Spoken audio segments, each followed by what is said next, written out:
Tinubu in the news again. This time, Tinubu was caught on camera calling Nigeria a bribe-taking country. Nigerians, this is shocking. Says, do not give bribe to anyone. If anyone is asking for bribe, report to me. What do you make of that kind of statement from the president? An unfortunate statement. So guys, Tinubu went to Qatar to woo investors to come invest in Nigeria. And in the bid to tell them that they should come, that we have a very friendly environment for business, he told them that if anybody collects bribe from you, come and report to me. Nigerians, when did we descended so low? Instead of this administration to concentrate on working on our security agents, working on the judiciary, because these are some of the organizations that investors look at. They want to know about your judiciary. Are they willing to dispense justice? These are some of the things that people look at before they go into a country to invest. Instead of Tinubu to tackle the real things, he was telling them that if anybody collects bribe, come and report to me. Can you imagine? As if this government is really serious in fighting corruption. Guys, do not give bribe to anyone. If anyone is asking for bribe, report to me. What do you make of that kind of statement from the president? An unfortunate statement. I was shocked, embarrassed that he's continuing the Buhari type demarketing of Nigeria. There are many Nigerians who will not ask for a bribe, who will not disturb business. The minority of people who will probably ask you for a bribe are the minority in Nigeria. The job of the president is to sell Nigeria, to be the chief spokesperson and the chief salesperson of Nigeria. And I think that this is the lacuna that comes when there is poor briefing from agencies of government. So I don't really blame the president. I blame the inability of people like the Minister of Information, the Minister of Foreign Affairs, about what is the theme of the government. The government has to adopt a theme. We are pro-investment. We want to attract foreign exchange. We are in dire need of foreign exchange. So our first mission is to deodorize Nigeria, to tell the good story about Nigeria, to tell the African rising narrative, the Nigeria rising narrative, to say that this change of government is a new mandate that tells you how Nigeria has been able to sustain democracy for 24 years now, going to 25. So the story about Nigeria is not the story of bribery. It's not the story of corruption. And we don't want a president who people are calling from Qatar to report people who take bribe. They should report them to the police, to the EFCC or ICPC or any other office of government that deals with that. I do not think that his contemporaries in other countries are busy looking for bribe takers. Yeah, you don't think he's a president who says, I do not want anyone around me within government to stifle the investment arrangement that we've made, because it has happened in the Halliburton scandal. We've seen a lot of scandals in this country where investment drive comes into the country, but it's being stifled by corruption issues. You don't think that he's learned from the past to say, do not allow all of what we have heard in the past to affect your judgment about investing in Nigeria? Hell no. Did you hear the president of Italy comment about the Ajib bribery case in Nigeria? But a business goes to do their business and spends bribes. It's not the business of the government of Italy. It's not the business of the government of Nigeria. The people that are caught doing it should be punished. And we have processes for punishing it. No foreign investor will be happy to know that he needs to talk to the president to be able to reverse an issue of corruption or bribery. Nobody in the world would like to do that. The fact that Halliburton you mentioned was a case. Have you heard any president from the country of Halliburton coming out to speak about the Halliburton case? We had the Enron case. Americans went and passed a law and said these are things that we should stop companies from doing going forward. When the banks collapsed, they passed the Sarbanes-Oxley law saying remove investment banking from commercial banking. Presidents take action to systematically solve a problem, not whistleblowing and catching thieves. So you think that it's fixed for now? Not whistleblowing and catching thieves. So Tinubu wants to abandon his presidential task to start doing the work of police and maybe the judiciary and all that. So if anybody takes bribe, you need to start going and finding your way to Aso Rock to go report to the president. Nigeria is so unorganized. You can see it for yourself. And you can see that even these leaders, they don't know their job. They don't know their real job. They want to do the job of the police and that of even the EFCC. Nigerians, This is big. I don't think the optics for statement Nigeria. does not give No, it's not good optics for Nigeria. It's not good optics for Nigeria. I hope that in future he will not say this again. He should find a way to reverse himself and just say, these are some of the things. I just want to show you that we are on top of the situation. But the truth of the matter is that Nigerian banks are operating around the world. Nigerian banks are operating in the US. UBA has a banking license in the US. GT Bank has a banking license in the UK. Why are you going to make people believe that Nigerians are bribe takers? Why would the president of Nigeria condone that? He shouldn't. Because this is a way of signaling to the world, yes, we are endemically corrupt, or as they said, fantastically corrupt, and I'm here to solve the problem. But that's not what the world wants to hear. They want to hear that when you take a case to judiciary in Nigeria, it will last about, say 3 months and you get judgment. They don't want to hear that you will spend 9 months in the court, 2 years in the court looking for judgment. They don't want to hear that you need to go and see a judge for you to get judgment. They don't want to hear that the police in Nigeria will ask you to bring money to go and investigate. Those are the issues that bother any foreign investor. If you Not look about the at- president catching the thieves. Yeah, I mean, perhaps the optics for you, you don't think that it sits well for the image of Nigeria globally. There are also the communication of even the president had said it Yes. to the Qatari government or leaders in Qatar. Maybe it shouldn't have gotten out of the room.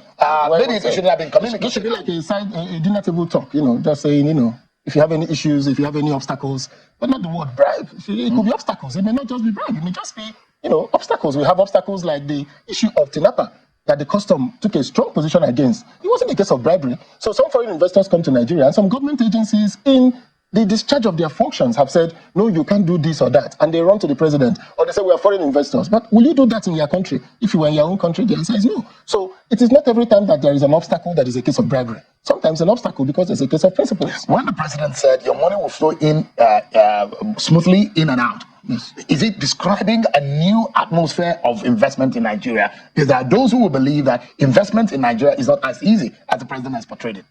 Well, I think that's the kind of message he needs to give.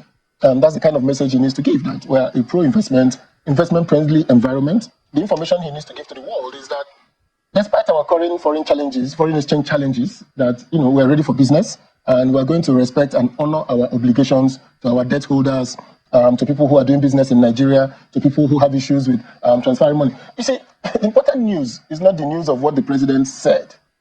The important news is the news of what happened in Nigeria in the last 1 week.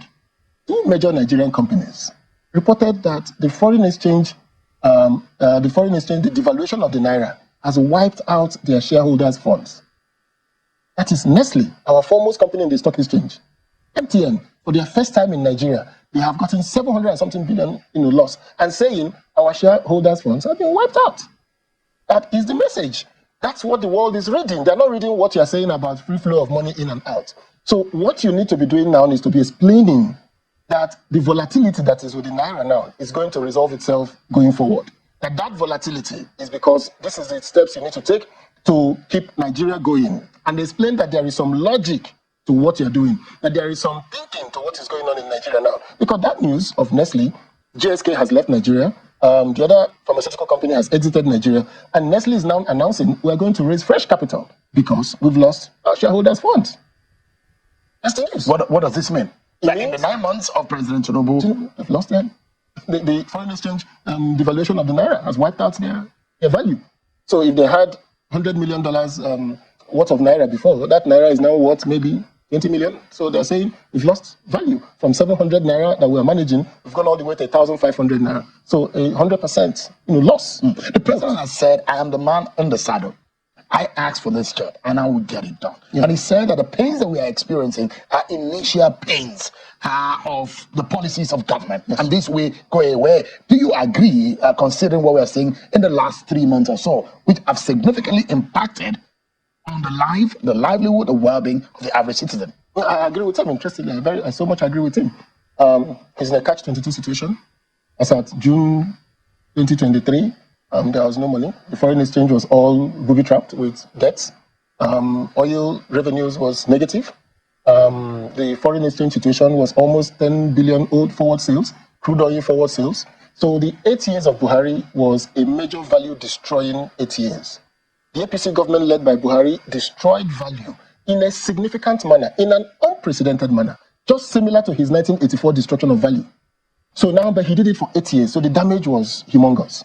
Now, to cure that damage, there is no switch bulb that you can just light and things will do raise out.